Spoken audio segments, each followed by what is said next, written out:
Hello everybody, my name's T. I'm part of the cat gaming community, and today I'm going to be doing story time. The book we'll be reading is Matilda by Roald Dahl. Chapter 1. The Reader of Books. It's a funny thing about mothers and fathers. Even when their own child is the most disgusting little blister you could ever imagine, they still think that he or she is wonderful. Some parents go further. They become so blinded by adoration they manage to convince themselves their child has qualities of genius. Well, there is nothing very wrong with all this. It's the way of the world. It is only when the parents begin telling us about the brilliance of their own revolting offspring that we start shouting, "Bring us a basin! We're going to be sick!" School teachers suffer a good deal from having to listen to this sort of twaddle from proud parents, but they usually get their own back when the time comes to write the end-of-term reports. If I were a teacher, I would cook up some real scorchers for the children of doting parents. "Your son Maximilian," I would write, "is a total washout. I hope you have a family business you can push him into when he leaves school, because he sure as heck won't get a job anywhere else."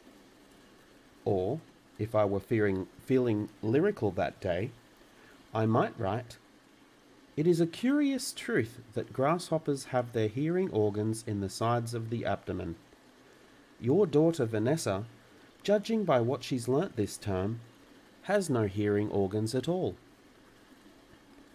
I might even delve deeper into natural history and say, the periodical cicada spends 6 years as a grub underground and no more than 6 days as a free creature of sunlight and air.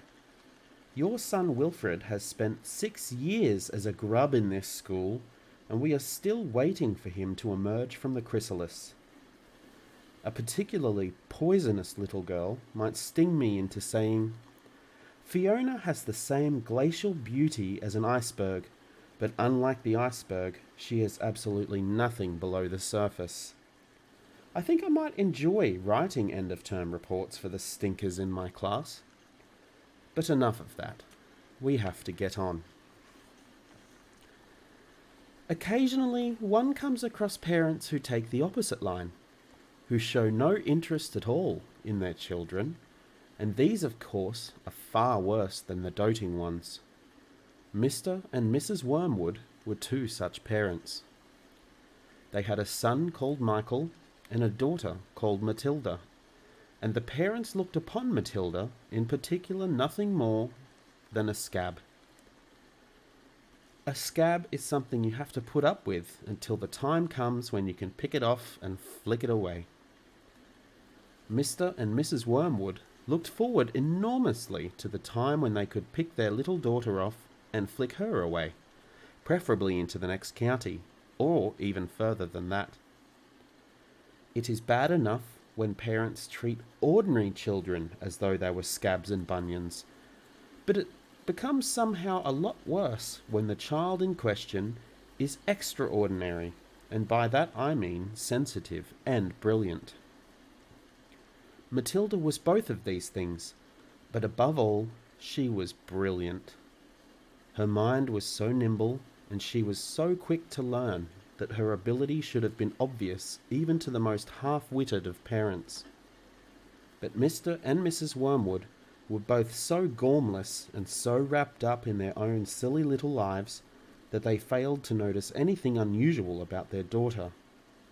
To tell the truth, I doubt they would have noticed had she crawled into the house with a broken leg. Matilda's brother Michael was a perfectly normal boy, but the sister, as I said, was something to make your eyes pop. By the age of 1.5, her speech was perfect, and she knew as many words as most grown-ups. The parents, instead of applauding her, called her a noisy chatterbox and told her sharply that small girls should be seen and not heard. By the time that she was 3, Matilda had taught herself to read by studying newspapers and magazines that lay around the house. At the age of 4, she could read fast, and well, she naturally began hankering after books. The only book in the whole of this enlightened household was something called Easy Cooking, belonging to her mother. And when she had this read from cover to cover and had learnt all the recipes by heart, she decided she wanted something more interesting. "Daddy," she said, "do you think you could buy me a book?" "A book?" he said. "What do you want a flaming book for?" "To read, Daddy." "What's wrong with the telly, for heaven's sake? We've got a lovely telly with a 12-inch screen, and now you've come asking for a book. You're getting spoiled, my girl." Nearly every weekday afternoon, Matilda was left alone in the house. Her brother, 5 years older than her, went to school. Her father went to work, and her mother went out playing bingo in a town 8 miles away. Mrs. Wormwood was hooked on bingo and played it 5 afternoons a week. On the afternoon of the day when her father had refused to buy her a book, Matilda set out all by herself to walk to the public library in the village. When she arrived, she introduced herself to the librarian, Mrs. Phelps. She asked if she might sit a while and read a book. Mrs. Phelps, slightly taken aback at the arrival of such a tiny girl, unaccompanied by a parent, nevertheless told her she was very welcome. "Where are the children's books, please?" Matilda asked. "They're over there on those lower shelves," Mrs. Phelps told her. "Would you like me to help you find a nice one with lots of pictures in it?" "No, thank you," Matilda said. "I'm sure I can manage." From then on, every afternoon, as soon as her mother had left for bingo, Matilda would toddle down to the library. The walk took only 10 minutes, and this allowed her 2 glorious hours sitting quietly by herself in a cosy corner, devouring one book after another. When she had read every single children's book in the place, she started wandering around in search of something else. Mrs. Phelps, who had been watching her with fascination for the past few weeks, now got up from her desk and went over to her. "Can I help you, Matilda?" she asked. "I'm wondering what to read next," Matilda said. "I've finished all the children's books." You've looked at the pictures?" "Yes, but I've read the books as well." Mrs. Phelps looked down at Matilda from her great height, and Matilda looked right back up at her. "I thought some were very poor," Matilda said, "but others were lovely. I liked The Secret Garden best of all. It was full of mystery. The mystery of the room behind the closed door, and the mystery of the garden behind the big wall." Mrs. Phelps was stunned. "Exactly how old are you, Matilda?" she asked. 4 years and 3 months, Matilda said. Mrs. Phelps was more stunned than ever, but she had the sense to not show it. "What sort of a book would you like to read next?" she asked. Matilda said, "I would like a really good one that grown-ups read, a famous one. I don't know any names." Mrs. Phelps looked along the shelves, taking her time. She didn't quite know what to bring out. How, she asked herself, does one choose a famous grown-up book for a 4-year-old girl? Her first thought was to pick a young teenager's romance of the kind that is written for 15-year-old schoolgirls. But for some reason, she found herself instinctively walking past that particular shelf. "Try this," she said at last. "It's very famous and very good. If it's too long for you, just let me know and I'll find something shorter and a bit easier." Great Expectations, Matilda read, by Charles Dickens. I'd love to try it. I must be mad, Mrs. Phelps told herself. But to Matilda she said, Of course you may try it. Over the next few afternoons, Mrs. Phelps could hardly take her eyes from the small girl sitting for hour after hour in the big armchair at the far end of the room with the book on her lap. It was necessary to rest it on the lap because it was too heavy for her to hold up, which meant she had to sit leaning forward in order to read. And a strange sight it was, this tiny dark-haired person sitting there with her feet nowhere near touching the floor, totally absorbed in the wonderful adventures of Pip and old Miss Havisham and her cobwebbed house, and by the spell of magic that Dickens, the great storyteller, had woven with his words. The only movement from the reader was the lifting of the hand every now and then to turn over a page, and Mrs. Phelps always felt sad when the time came for her to cross the floor and say, "It's 5:10, Matilda." During the first week of Matilda's visits, Mrs. Phelps had said to her, "Does your mother walk you down here every day and then take you home?" "My mother goes to Aylesbury every afternoon to play bingo," Matilda had said. "She doesn't know I come here." "But that's surely not right," Mrs. Phelps said. "I think you'd better ask her." "I'd rather not," Matilda said. "She doesn't encourage reading books. Nor does my father." "But what do they expect you to do every afternoon in an empty house?" "Just mooch around and watch the telly." "I see." "She doesn't really care what I do," Matilda said, a little sadly.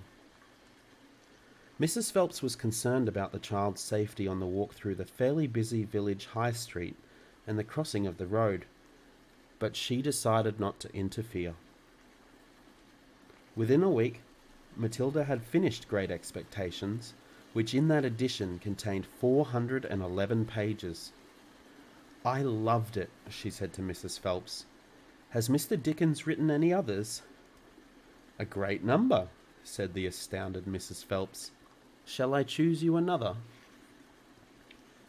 Over the next 6 months, under Mrs. Phelps' watchful and compassionate eye, Matilda read the following books: Nicholas Nickleby by Charles Dickens, Oliver Twist by Charles Dickens, Jane Eyre by Charlotte Brontë, Pride and Prejudice by Jane Austen, Tess of the D'Urbervilles by Thomas Hardy, Gone to Earth by Mary Webb, Kim by Rudyard Kipling, The Invisible Man by H.G. Wells, The Old Man and the Sea by Ernest Hemingway, The Sound and the Fury by William Faulkner, The Grapes of Wrath by John Steinbeck, The Good Companions by J.B. Priestley, Brighton Rock by Graham Greene, and Animal Farm by George Orwell.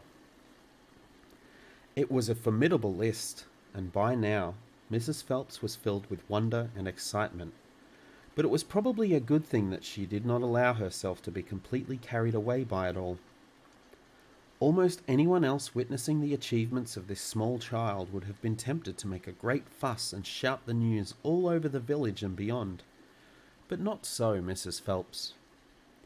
She was someone who minded her own business, and had long since discovered it was seldom worthwhile to interfere with other people's children. "Mr. Hemingway says a lot of things I don't understand," Matilda said to her, "especially about men and women. But I loved it all the same. The way he tells it, I feel I am right there on the spot watching it all happen." "A fine writer will always make you feel that," Mrs. Phelps said. "And don't worry about the bits you can't understand. Sit back and allow the words to wash around you, like music." I will. "Did you know," Mrs. Phelps said, that public libraries like this allow you to borrow books and take them home. I didn't know that, Matilda said. Could I do it? Of course, Mrs. Phelps said. When you have chosen the book you want, bring it to me so I can make a note of it, and it's yours for 2 weeks. You can take more than one if you wish. From then on, Matilda would visit the library only once a week in order to take out new books and return the old ones. Her own small bedroom now became her reading room, and there she would sit and read most afternoons, often with a mug of hot chocolate beside her. She was not quite tall enough to reach things around the kitchen, but she kept a small box in the outhouse which she brought in and stood on in order to get whatever she wanted. Mostly it was the hot chocolate she made, warming the milk in a saucepan on the stove before mixing it. Occasionally she made Bovril or Ovaltine.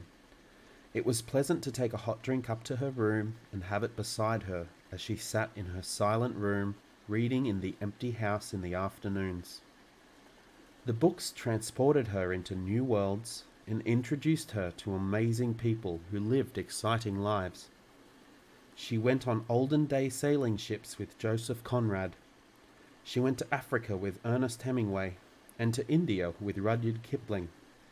She travelled all over the world while sitting in her little room in an English village. Chapter 2. Mr. Wormwood, the Great Car Dealer. Matilda's parents owned quite a nice house with 3 bedrooms upstairs, while on the ground floor there was a dining room and a living room and a kitchen. Her father was a dealer in second-hand cars, and it seemed he did pretty well at it. Sawdust, he would say proudly, is one of the great secrets of my success, and it costs me nothing. I get it free from the sawmill. What do you use it for? Matilda asked him. Huh, the father said.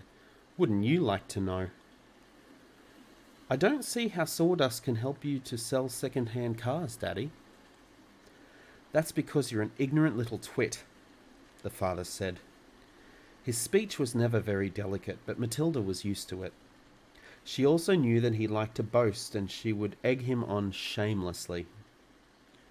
You must be very clever to find a use for something that costs nothing, she said. I wish I could do it. You couldn't, the father said.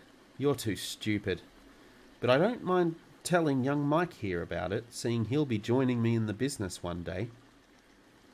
Ignoring Matilda, he turned to his son and said, I'm always glad to buy a car when some fool has been crashing the gears so badly they're all worn out and rattle like mad. I get it cheap. Then all I do is mix a lot of sawdust with the oil in the gearbox, and it runs as sweet as a nut. How long will it run like that before it starts rattling again? Matilda asked him.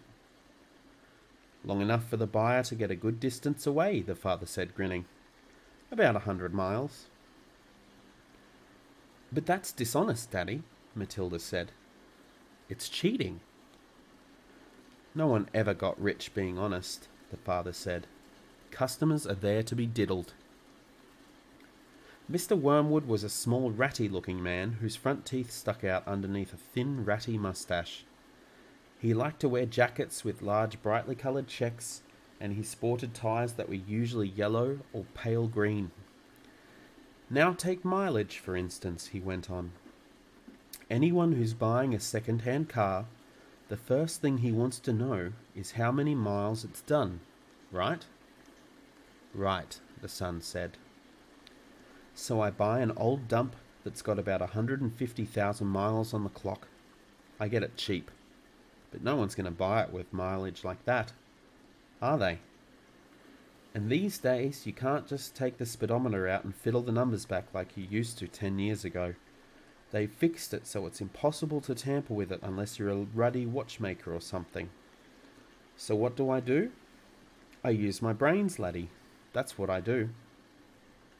How? Young Michael asked, fascinated. He seemed to have inherited his father's love of crookery. I sit down and say to myself, how can I convert a mileage reading of 150,000 into only 10,000 without taking the speedometer to pieces? Well, if I were to run the car backwards for long enough, then obviously that would do it. The numbers would click backwards, wouldn't they? But who's going to drive a flaming car in reverse for thousands and thousands of miles? You couldn't do it. Of course you couldn't, young Michael said. So I scratch my head, the father said.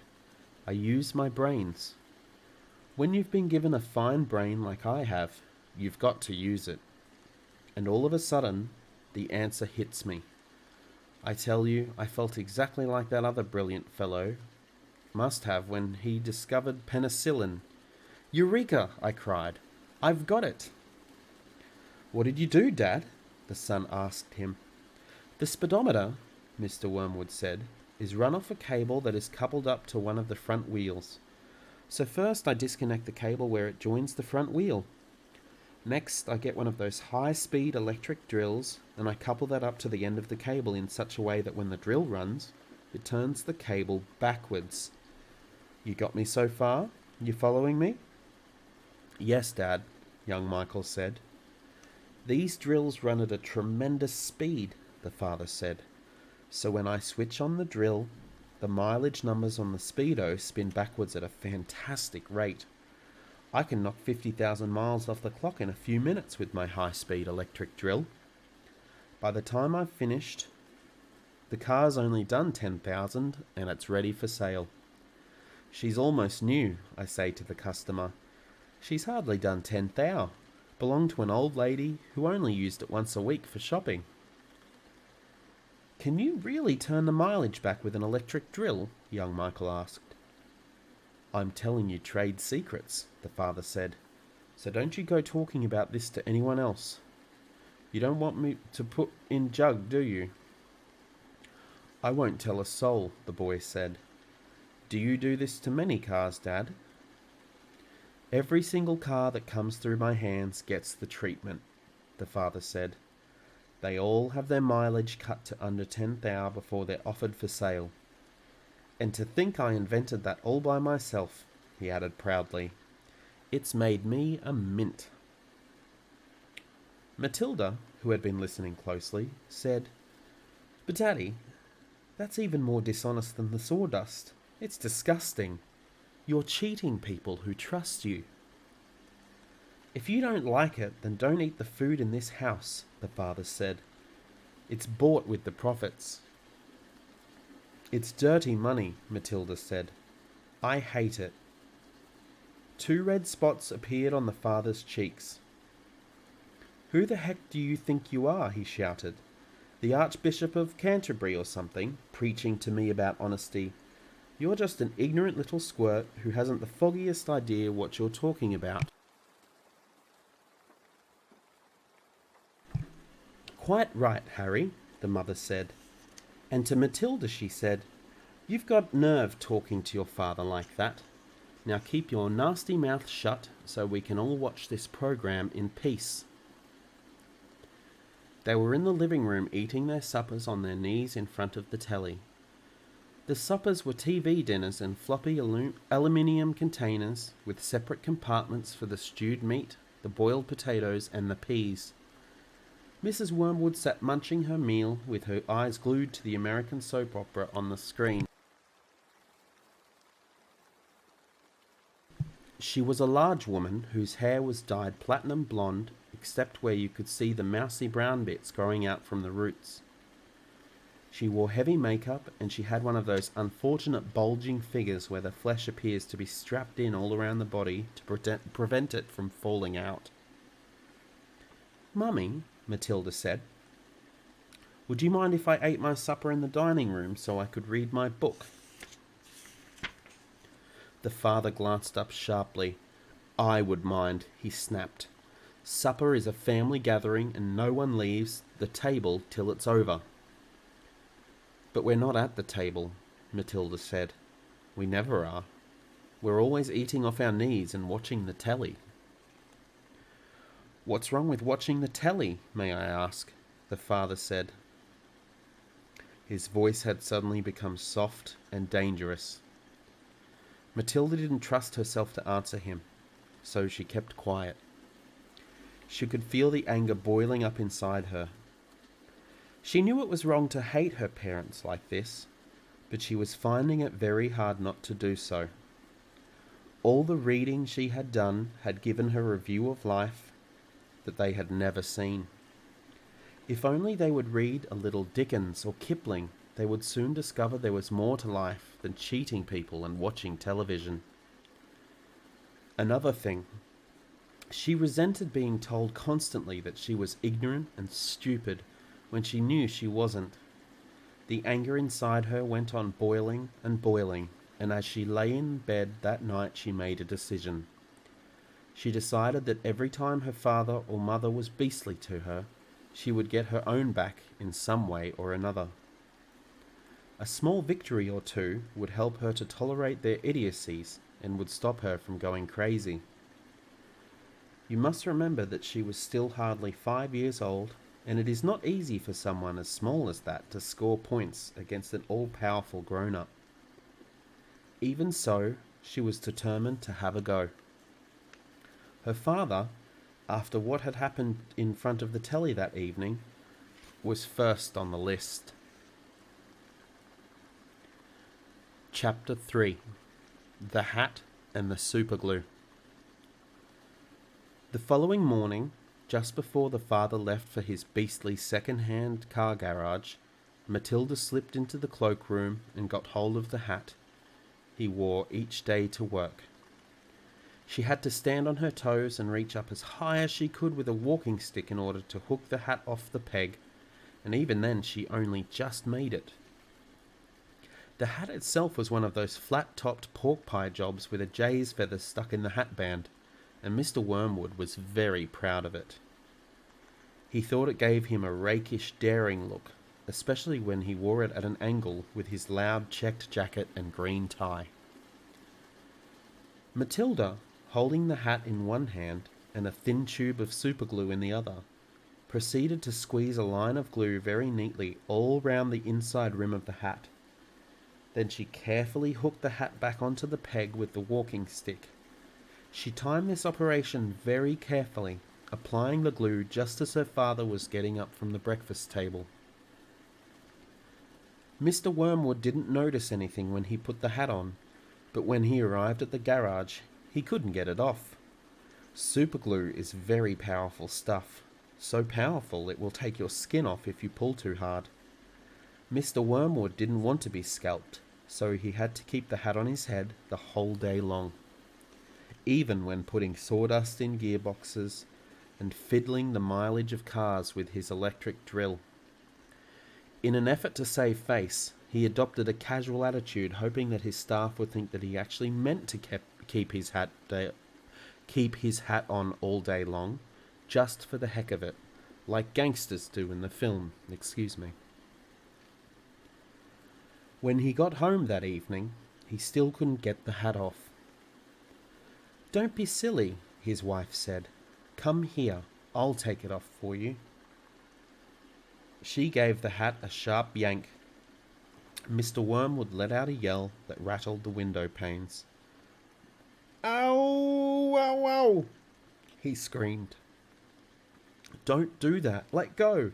You'll take half the skin off my forehead." Matilda, nestling in her usual chair, was watching this performance over the rim of her book with some interest. "What's the matter, Daddy?" she asked. "Has your head suddenly swollen or something?"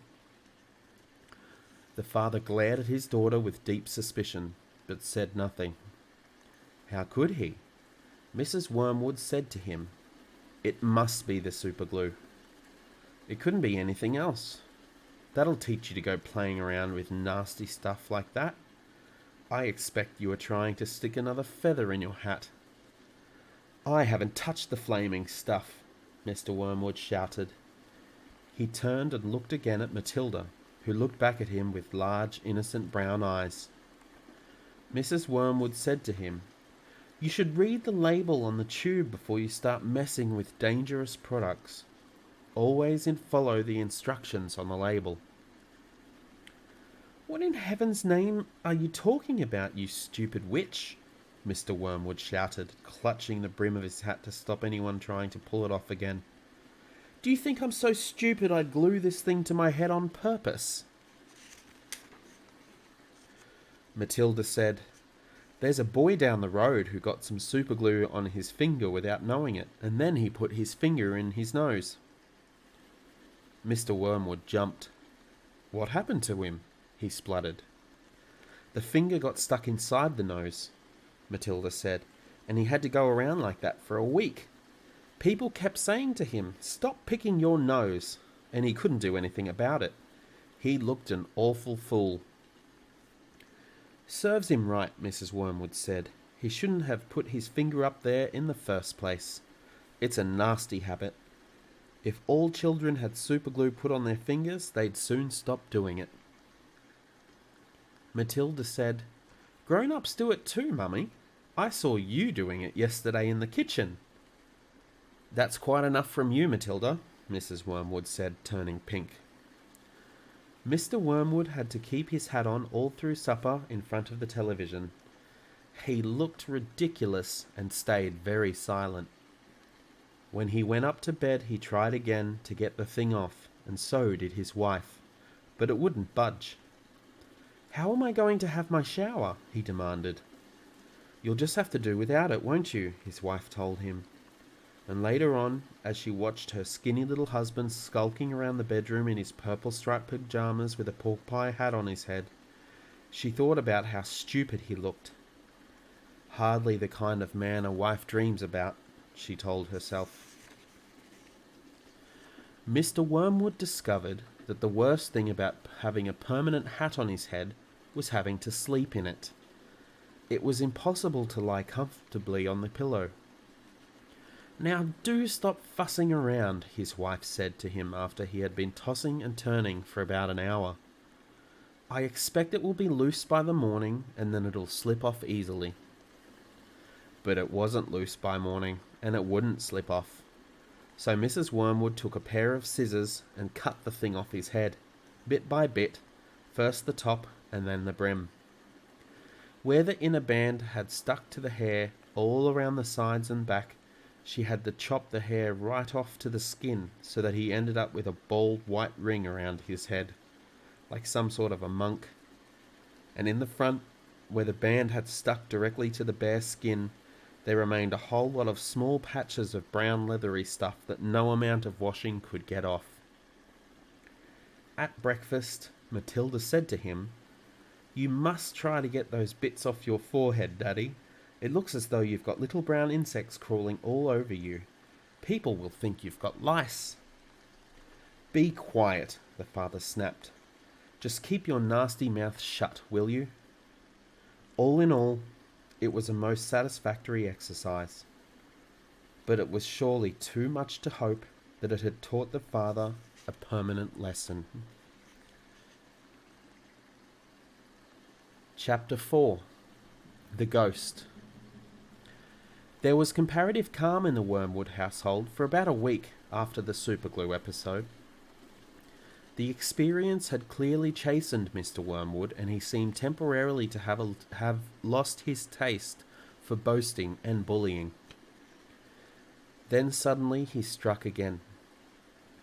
Perhaps he had had a bad day at the garage and had not sold enough crummy second-hand cars. There are many things that make a man irritable when he arrives home from work in the evening, and a sensible wife will usually notice the storm signals and will leave him alone until he simmers down. When Mr. Wormwood arrived back from the garage that evening, his face was as dark as a thundercloud, and somebody was clearly for the high jump pretty soon. His wife recognized the signs immediately and made herself scarce. He then strode into the living room.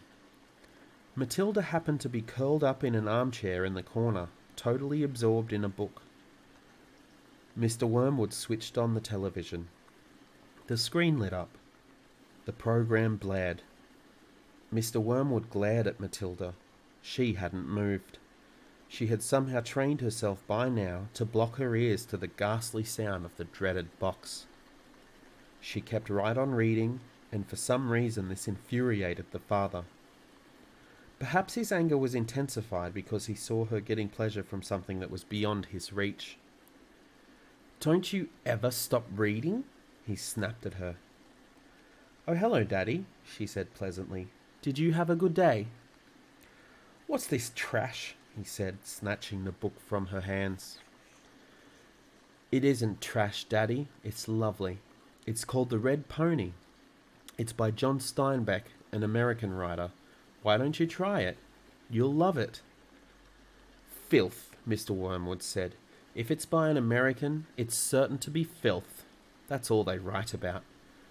"No, Daddy, it's beautiful. Honestly, it is. It's about—" "I don't want to know what it's about," Mr. Wormwood barked.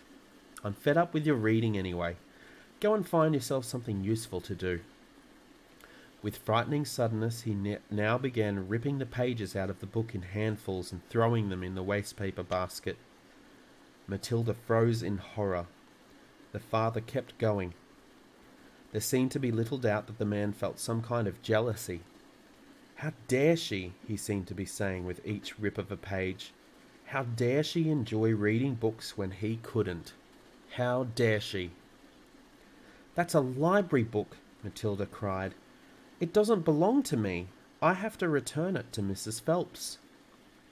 "Then you'll have to buy another one, won't you?" the father said, still tearing out pages. "You'll have to save your pocket money until there's enough in the kitty to buy a new one for your precious Mrs. Phelps, won't you?" With that, he dropped the now empty covers of the book into the basket and marched out of the room, leaving the telly blaring. Most children in Matilda's place would have burst into floods of tears. She didn't do this. She seemed to know that neither crying nor sulking ever got anyone anywhere. The only sensible thing to do when you are attacked is, as Napoleon once said, to counterattack. Matilda's wonderfully subtle mind was already at work devising yet another suitable punishment for the poisonous parent. The plan that was now beginning to hatch in her mind depended, however, upon whether or not Fred's parrot was really as good a talker as Fred had made out. Fred was a friend of Matilda's. He was a small boy of 6 who lived just around the corner from her, and for days he had been going on about this great talking parrot his father had given him. So the following afternoon, as soon as Mrs. Wormwood had departed in her car for another session of bingo, Matilda set out for Fred's house to investigate. She knocked on his door and asked if he would be kind enough to show her the famous bird. Fred was delighted and led her up to his bedroom, where a truly magnificent blue and yellow parrot sat in a tall cage. "There it is," Fred said. "Its name is Chopper." "Make it talk," Matilda said. "You can't make it talk," Fred said. "You have to be patient. It'll talk when it feels like it." They hung around waiting. Suddenly the parrot said, "Hello, hello, hello." It was exactly like a human voice. Matilda said, "That's amazing. What else can it say?" "Rattle my bones," the parrot said, giving a wonderful imitation of a spooky voice. "Rattle my bones." "He's always saying that," Fred told her. "What else can he say?" "That's about it," Fred said. "But it is pretty marvelous, don't you think?" "It's fabulous," Matilda said. "Will you lend him to me for just one night?" "No," Fred said. "Certainly not." "I'll give you all my next week's pocket money," Matilda said. That was different. Fred thought about it for a few seconds. "All right then," he said, "if you promise to return him tomorrow." Matilda staggered back to her own empty house, carrying the tall cage in both hands. There was a large fireplace in the dining room, and she now set about wedging the cage up the chimney and out of sight. This wasn't so easy, but she managed it in the end. "Hello, hello, hello!" the bird called down to her. "Hello, hello!" "Shut up, you nut," Matilda said, and she went out to wash the soot off her hands. That evening, while the mother, the father, the brother, and Matilda were having supper as usual in the living room in front of the television, a voice came loud and clear from the dining room across the hall. "Hello, hello, hello," it said. "Harry," cried the mother, turning white, "there's someone in the house. I heard a voice." "So did I," the brother said. Matilda jumped up and switched off the telly. "Shh," she said. "Listen." They all stopped eating and sat there very tense, listening. "Hello, hello, hello," came the voice again. "There it is," cried the brother. "It's burglars," hissed the mother. "They're in the dining room." "I think they are," the father said, sitting tight. "Then go and catch them, Harry," hissed the mother. "Go out and collar them red-handed." The father didn't move. He seemed in no hurry to dash off and be a hero. His face had turned grey. "Get on with it," hissed the mother. "They're probably after the silver." The husband wiped his lips nervously with his napkin. "Why don't we all go and look together?" "Come on then," the brother said. "Come on, Mum." "They're definitely in the dining room," Matilda whispered. "I'm sure they are." The mother grabbed a poker from the fireplace. The father took a golf club that was standing in the corner. The brother seized the table lamp, ripping the plug out of its socket. Matilda took the knife she had been eating with, and all four of them crept towards the dining room door, the father keeping well behind the others. "Hello, hello, hello," came the voice again. "Come on," Matilda cried, and she burst into the room, brandishing her knife. "Stick 'em up," she yelled. "We've caught you." The others followed her, waving their weapons. Then they stopped. They stared around the room. There was no one there. "There's no one here," the father said, greatly relieved. "I heard him, Harry," the mother shrieked, still quaking. "I distinctly heard his voice. So did you." "I'm certain I heard him," Matilda cried. "He's in here somewhere." She began searching behind the sofa and behind the curtains. Then came the voice once again, soft and spooky this time. "Rattle my bones," it said. "Rattle my bones." They all jumped, including Matilda, who was a pretty good actress. They stared around the room. There was still no one there. "It's a ghost," Matilda said. "Heaven help us," cried the mother, clutching her husband round the neck. "I know it's a ghost," Matilda said. "I've heard it here before. This room is haunted. I thought you knew that." "Save us," the mother screamed, almost throttling her husband. "I'm getting out of here," the father said, greyer than ever now. They all fled, slamming the door behind them. The next afternoon, Matilda managed to get a rather sooty and grumpy parrot down from the chimney and out of the house without being seen. She carried it through the back door and ran with it all the way back to Fred's house. "Did it behave itself?" Fred asked her. "We had a lovely time with it," Matilda said. "My parents adored it." That's all of the story time for today. I will be continuing on with Chapter 5 in our next session. Thank you so much for joining me, and from Pixel and I, we both hope that you have a wonderful day, night, or whatever time it is where you are. Till next time, take care. Feel free to join our Discord and come hang out with us. Bye.